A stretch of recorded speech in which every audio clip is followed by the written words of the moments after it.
আব্দুৰ ৰশিদ, কাসেম আলী, নবী হোসেন, শৰীফুল ইসলাম। কা আন্দোলনটো শুনক, আপোনালোকে এটা কথা মনত ৰাখিব, তেখেতসকলে কা আন্দোলন কৰিছে, কিন্তু বিজেপি দলে কোনো কাৰণত অসম আৰু অসমীয়াৰ ক্ষতি হোৱা কাম নকৰে। আৰু ডক্টৰ হিমন্ত বিশ্ব শৰ্মা ডাঙৰীয়া হাড়ে হিমজুৱে এজন প্ৰকৃত অসমীয়া, গতিকে তেখেতে কেতিয়াও অসম আৰু অসমীয়াৰ সমস্যা হ'ব নিদিয়ে। গতিকে কাৰ আচল তত্ত্ব কি এইটো ডক্টৰ হিমন্ত বিশ্ব শৰ্মা ডাঙৰীয়াই অনুধাৱন কৰিছে, বিজেপি দলে অনুধাৱন কৰিছে, আমাৰ মিত্ৰজোঁটে অনুধাৱন কৰিছে। গতিকে আমাৰ কোনো ক্ষতি নহয়, সেই কথাটো তেওঁলোকে উপলব্ধি কৰিছে। আৰু আমাৰ ৰাইজৰো বিশ্বাস আছে যে বিজেপিয়ে এনে কাম নকৰে যে অসম আৰু অসমীয়া ৰাইজে মানে আমাৰ কষ্ট পাব, তেনেকুৱা কাম নকৰে। যিসকলে আন্দোলন কৰিছে তেওঁলোকে নুবুজাকে মানে আন্দোলন কৰি আছে।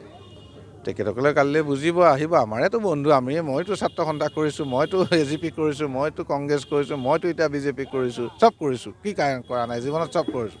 অসম আৰু অসমীয়াৰ কাৰণে চব কৰিছোঁ, আৰু অখিল দাই কোৱাটোও কৰিছোঁ। গতিকে সংগ্ৰামো কৰিছোঁ বৰুৱা ডাঙৰীয়াৰ লগত।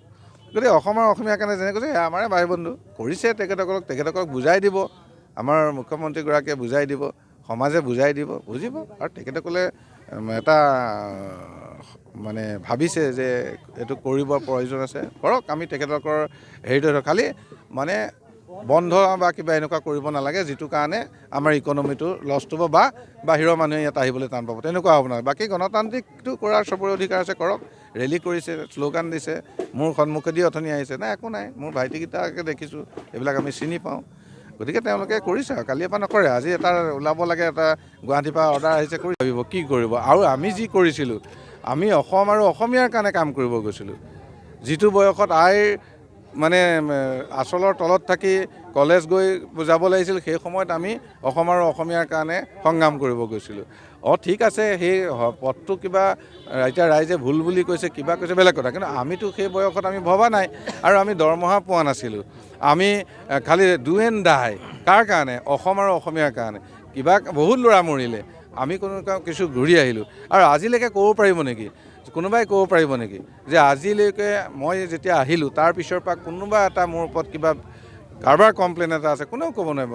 কোনো না থানাত কিবা এটা কমপ্লেইন কৰিব পাৰিব, ক'ৰবাৰ অভিযোগ এটা। সদায় ৰাইজক আগত ৰাখি, সদায় মান সন্মান জনাই কাম কৰি আহিছোঁ। আৰু ৰাজনৈতিক দলতো আজি 24 বছৰেই হ'ল। আপোনালোকে দেখিছে, মোক য'তেই লগ পাইছে আপোনালোকে, মোৰ আচাৰ ব্যৱহাৰ, কথা বতৰা সকলো দেখিছে। কিবা এটা কাৰণত দাদাই কৈছে, মই ভাবোঁ এনেকুৱা কথা ক'ব নালাগে। কাৰণ জনপ্ৰিয়তা দেখি পেলাই অখিল গগৈয়ে এনেকুৱা কৈছে। নহয়, সেইটো নহয়। মানে অখিল দাই, মই ভাবোঁ ব্যক্তিগতভাৱে মোকো বেয়া নাপায়। মোৰ লগত অখিল দাৰ ভাল আছে, আমাৰ কথা বতৰা হয়, ফোনতো কথা বতৰা হয়। অখিল দাই মানে তেনেকুৱা নহয়। অখিল দাই ফটকৈ আজিকালি কিবা এটা কথা কৈ দিয়া হৈছে, এইটোহে প্ৰব্লেম হৈছে। এইটোক অকণমান কণ্ট্ৰল কৰিব লাগিব। তেওঁ আমাৰ এজন মানে ভাল নেতাই মানে সমাজৰ কাৰণে। কিন্তু অখিল দাই আজিকালি মেইন ষ্ট্ৰীমৰ পৰা ওলাই গৈ বেলেগলৈ যোৱা নিচিনা লাগিছে। কৃষকক এৰিলে, গৈ এতিয়া ধৰি লওক দিছপুৰত আছে। এতিয়া গৈ তেখেতে তাতো দেখিছোঁ সঘনাই যিখিনি কৰে। কিন্তু এইটো অখিল দাই অকণমান চেঞ্জ কৰিব লাগিব, কাৰণ অখিল দাৰ আগৰ ইমেজটো ঘূৰাই আনিব লাগিব। হয়, অখিল দা বিৰোধীত আছে, আমি সন্মান কৰোঁ বিৰোধীত থকা হিচাপে। কিন্তু অখিল দাই এই ধৰণৰ কথা বতৰাবিলাক চেঞ্জ কৰিব লাগিব। তেখেতেও আইনাৰ ওচৰত এবাৰ চাই, বা তেখেতৰ বক্তব্যখিনি তেখেতে ক'ৰবাত যাৰ প্ৰতি দিয়ক, মোৰ বুলি নহয়, মন্ত্ৰী বিধায়কৰ ওপৰত বা চৰকাৰৰ ওপৰত কৰা কিছু বক্তব্য তেওঁ মানে ঠিক কৰিব লাগিব। নহ'লে অখিল দাৰ হেৰিটো মানে নাইকিয়া হ'ব। অখিল দাই ভাবিছে যে কোনো কথা এটা কৰিলে মোৰ হেৰিটো চলিব, সেইটো নচলা হ'ব। কংগ্ৰেছৰ এতিয়া কি ক'ম, আমিনো কংগ্ৰেছৰ অৱস্থাটো দেখি বেয়াই লাগিছে। প্ৰতিটো ৰাজনৈতিক দলেই ঘোষণা কৰিলে, কিন্তু কংগ্ৰেছে আজিলৈকে ঘোষণা কৰিব পৰা নাই। তাৰমানে তেখেতসকলৰ কি পৰ্যায়ত আছে আপোনালোকে এতিয়া ৰাইজে বা বুজি পাইছে। তথাপিও আমি তেওঁলোকৰ এজন দলৰ কাৰোবাৰ এজনক দিব আমি আশা কৰোঁ, কাৰণ আমি ইলেকশ্যনত প্ৰতিদ্বন্দ্বিতা হোৱাটো বিচাৰোঁ। হওক, আমাৰ যাকেই নিদিয়ক, তেওঁলোকৰ দলৰ পৰা আমি তেওঁলোকৰ লগতেই খেলিম। গতিকে আমাৰ তেনেকুৱা চিন্তা নাই, যোনেই নাহক, যেনেকুৱা প্ৰাৰ্থীয়ে তেওঁলোকৰ নিদিয়ক। ইয়াত ৰাইজৰ মাজত ভাৰতৰ প্ৰধানমন্ত্ৰী নৰেন্দ্ৰ মোদী ডাঙৰীয়াৰ যি সবকা সাথ সবকা বিকাশ, এই শ্লোগানে বহুত মানে ৰাইজৰ সমাদৰ পাইছে। শ্লোগানে ৰাইজ নৰেন্দ্ৰ মোদী ডাঙৰীয়াৰ লগত আছে। অসমৰ মুখ্যমন্ত্ৰী ডক্টৰ হিমন্ত বিশ্ব শৰ্মা ডাঙৰীয়াৰ লগত ৰাইজ আছে।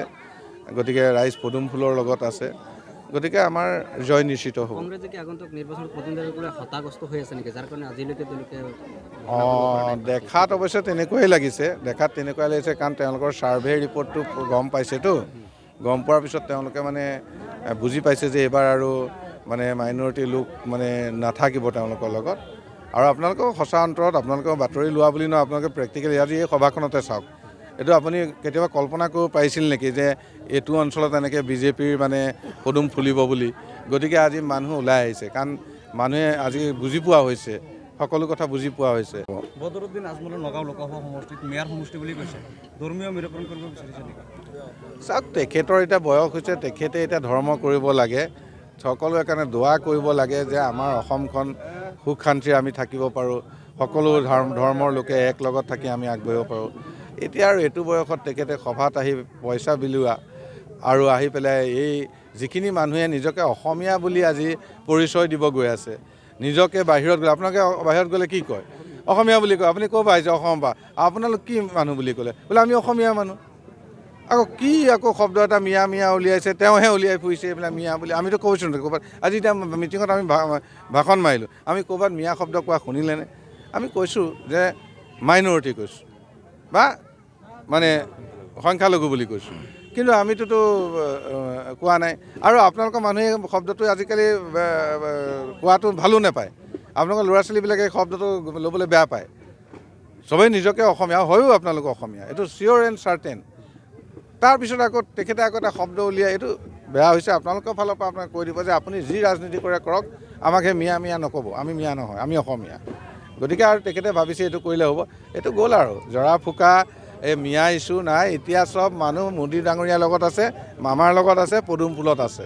গতিকে আৰু তেখেতৰ এইটো ব্যৰ্থ চেষ্টা।